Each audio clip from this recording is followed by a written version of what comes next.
ശരി, ശ്രീ ബിനു കിരീത്, താങ്കൾ ഇതിനെ എങ്ങനെയാണ് കാണുന്നത്? ഇ ഡി ഇപ്പോൾ ഈ എമ്പുരാനെ തീർക്കുന്നതിന് വേണ്ടി അല്ലെങ്കിൽ വായടപ്പിക്കുന്നതിന് വേണ്ടിയുള്ള ഒരു റെയ്ഡാണോ നടത്തിയിരിക്കുന്നത്? അതുപോലെ തന്നെ ആദായ നികുതി വകുപ്പും ഇതിപ്പോ എമ്പുരാനെതിരെയാണോന്ന് ചോദിച്ചാൽ ആണെങ്കിലും അല്ലെങ്കിലും രണ്ടായാലും ഞാൻ പറയട്ടെ, നമ്മുടെ നാട്ടിലൊരു നിയമവ്യവസ്ഥയുണ്ട്. ഈ എമ്പുരാൻ എന്ന് പറയുന്ന സിനിമയെക്കുറിച്ച് നമ്മൾ സോഷ്യൽ മീഡിയയിൽ വരെ നമ്മൾ ഒരുപാട് കാണുന്നുണ്ട്. ജനങ്ങൾക്ക് പോലും ആശങ്കയുണ്ട്, ഇത് എവിടെ നിന്നെല്ലാം ഫണ്ട് വന്നിട്ടുണ്ട്, അത് അന്വേഷിക്കണമെന്ന് നമ്മുടെ രാജ്യസ്നേഹികളായിട്ടുള്ളവർ മുഴുവൻ അതിൽ പറയുന്നുണ്ട്. അപ്പോൾ തീർച്ചയായിട്ടും അത് അന്വേഷിക്കുന്നതിൽ എന്താണ് തെറ്റ്? അന്വേഷണം മാത്രമേ ഉള്ളൂ. ഓടിച്ചെന്നിട്ട് പണ്ട് സാംബശിവനെ പിടിച്ച് ജയിലിലിട്ട പോലെ അഭിപ്രായ സ്വാതന്ത്ര്യം പറഞ്ഞതിൻ്റെ പേരിൽ 10 മാസം സാംബശിവൻ കിടന്നു. ഇതല്ല. ഇങ്ങനെ ഒരു രാജ്യത്തിനെതിരായിട്ട് അതിനകത്ത് ഒരുപാട് ആ കഥയിലത്തെ ഹിസ്റ്ററിയെ വളച്ചൊടിച്ച കഥയായതുകൊണ്ടും അതിനകത്ത് ആഭ്യന്തരമന്ത്രിയെ വരെയൊക്കെ അധിക്ഷേപിക്കുന്ന രീതിയിലൊക്കെ വന്ന സ്ഥിതിക്ക് ഈ ഫണ്ട് എവിടെ നിന്ന് വന്നു, വിദേശത്ത് നിന്ന് വന്ന ഫണ്ടുണ്ടോ, ഉണ്ടെങ്കിൽ അത് അന്വേഷിക്കുന്നതിൽ എന്താണ് തെറ്റ്?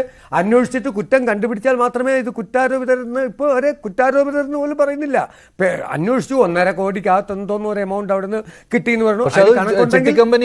ചിട്ടിക്കമ്പനിയെ കുറിച്ചുള്ള അന്വേഷണം എന്നാണ് ഇ ഡി പറയുന്നത്. ഈ ചിട്ടി കമ്പനി വഴിയാണല്ലോ പണം വരുന്നത്. നോക്കൂ, മലയാളത്തിലെ ഏറ്റവും കോസ്റ്റ്ലിയസ്റ്റ് മൂവി എന്ന് തന്നെ പറയാം ഇതുവരെ ഉള്ളതിൽ അത് ഇത് തന്നെയാണ്. അപ്പോൾ ഈ ഫണ്ട് വല്ലവരും സഹായിച്ചിട്ടുണ്ടോ? കാരണം രാജ്യത്തിനെതിരെ അല്ലെങ്കിൽ ചരിത്രത്തിനെ തിരുത്തി കുറിച്ചപ്പോൾ ഫണ്ട് വന്നോ എന്ന് അന്വേഷിക്കുന്നതിൽ എന്താണ് തെറ്റ്? ഇവിടെ നിയമം എല്ലാവർക്കും ഉള്ളൂ. അവിടെ ഞാൻ ഏറ്റവും കൂടുതൽ പറഞ്ഞു, ഈ പടം ഓടണമെന്ന് ആഗ്രഹിച്ചൊരു വ്യക്തിയായിരുന്നു, ഞാനത് പറഞ്ഞിട്ടുണ്ടല്ലോ. പക്ഷേ ഗോകുലം ഗോപാലനായാലും അവിടെ മഞ്ജുഷായാലും വിനു കിരീത്തായാലും രാഹുൽ ഈശ്വരൻ ഇവിടെ ഒരു നിയമമേ ഉള്ളൂ ആർക്കായാലും. അത് അന്വേഷിക്കുന്നതിൽ എന്താണ് തെറ്റുന്നേ? അത് ഈ സമയത്താണ് ആണെങ്കിൽ എന്താ കുഴപ്പം? ആണെന്ന് തന്നെ വെച്ചോളുന്നേ.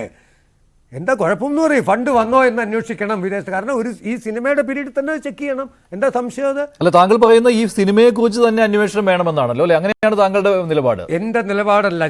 ഞാൻ ഫസ്റ്റിലെ പറഞ്ഞല്ലോ, നമ്മുടെ ഇവിടുത്തെ ജനങ്ങൾ മുഴുവൻ, ചാനലുകൾ പോലും ഈ സിനിമയിൽ നമ്മുടെ ചരിത്രത്തെ വളച്ചൊടിച്ച് ഇത് അധിക്ഷേപിക്കാനാണെന്ന് വന്നപ്പോൾ ആൾക്കാർ പോലും പറഞ്ഞല്ലോ ഇത് അന്വേഷണം, ഈ ഫണ്ട് എവിടെ നിന്ന് വന്നു, ഇത്രയും പൈസ ആരൊക്കെ മേടിച്ചു, മറ്റേതെങ്കിലും രീതിയിൽ ഏത് സിനിമയ്ക്ക് ഇൻവെസ്റ്റ് ചെയ്യുന്ന പൈസ അല്ലാതെ മറ്റാരെങ്കിലും അക്കൗണ്ടിലേക്ക് വേറെ സോഴ്സ് വന്നിട്ടുണ്ടോ മണി, അതൊക്കെ അന്വേഷിക്കണം. അതിലെന്താ തെറ്റുന്നേ? രാജ്യസുരക്ഷയല്ലേ വലുത്.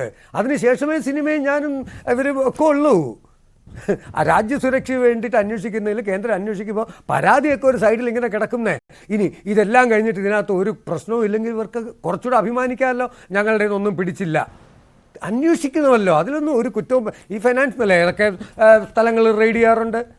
ഇവർ സിനിമയും കൂടെ നിർമ്മിക്കുന്ന ഒരു കമ്പനിയായി അത് എമ്പുരാൻ്റെ ഇഷ്യൂ നടക്കുന്ന സമയത്ത് എന്നെങ്കിലും അന്വേഷിച്ചാൽ പോരാ. എമ്പുരാനകത്ത് വിദേശത്ത് നിന്ന് ഫണ്ട് വല്ലതും വന്നിട്ടുണ്ടെന്ന് അന്വേഷിക്കണമെങ്കിൽ ഇത് ആപ്റ്റ് ടൈമാണ്. അതിനെന്താ കുറ്റം പറയേണ്ട കാര്യം? അപ്പോൾ ഇത് ആരോ പറഞ്ഞ പോലെ എന്തു പറഞ്ഞാലും രാഷ്ട്രീയ പ്രേരിതം എന്ന് ഇവർ ഭരിക്കുമ്പോൾ മാത്രമേ ഉള്ളൂ രാഷ്ട്രീയ പ്രേരിതം. അതാണ് ഞാൻ നേരത്തെ സാംബശിവൻ്റെ കാര്യം പറഞ്ഞത്. അഭിപ്രായ സ്വാതന്ത്ര്യം എന്നുള്ളത് അത് ഇതായിട്ടൊക്കെ മാറ്റിവെക്കാം. രാജ്യസുരക്ഷയ്ക്ക് നഷ്ടപ്പെടുന്ന എന്ത് വന്നാലും അതിൽ മുൻകൈ എടുത്ത് അന്വേഷിക്കുന്ന ഒരു ഗവൺമെൻറ് ആണെന്നുള്ളത് അഭിമാനിക്കുകയാണ് നമ്മൾ വേണ്ടത്. അങ്ങനെ ഉണ്ടെങ്കിൽ, ഇല്ലാത്ത പക്ഷം ഈ സിനിമയുമായി ബന്ധപ്പെട്ടവർക്ക് അഭിമാനിക്കാം, ഞങ്ങളുടെ കയ്യിൽ ഒന്നും പിടിച്ചിട്ടില്ല, ഒരുപാട് ചിട്ടി പൈസയൊക്കെ വിദേശത്ത് നിന്ന് വന്നു എന്നൊക്കെ പറഞ്ഞു. അപ്പോൾ അതിൻ്റെയൊക്കെ കണക്ക് ഉണ്ടെങ്കിൽ ഒന്നുമില്ലല്ലോ, എല്ലാം ഡിജിറ്റൽ കണക്കുകൾ വരെ കാണുമല്ലോ. ഒന്നും പേടിക്കേണ്ട കാര്യമില്ല എന്നാണ് എൻ്റെ അഭിപ്രായം. 125 കോടി കൊണ്ടുപോയി അതിൻ്റെ കണക്കും അദ്ദേഹത്തിൻ്റെ കാണും. ഉണ്ടെന്നുണ്ടെങ്കിൽ ആ പൈസ തിരിച്ചു കൊടുക്കും, അത്രയേ ഉള്ളൂ. എന്തായാലും അറസ്റ്റ് ചെയ്തിട്ടില്ല. പൃഥ്വിരാജിൻ്റെ ഇത് 22-ലുള്ള കേസാണ്. അതിപ്പോൾ പൊക്കി, ശരിയാണ്.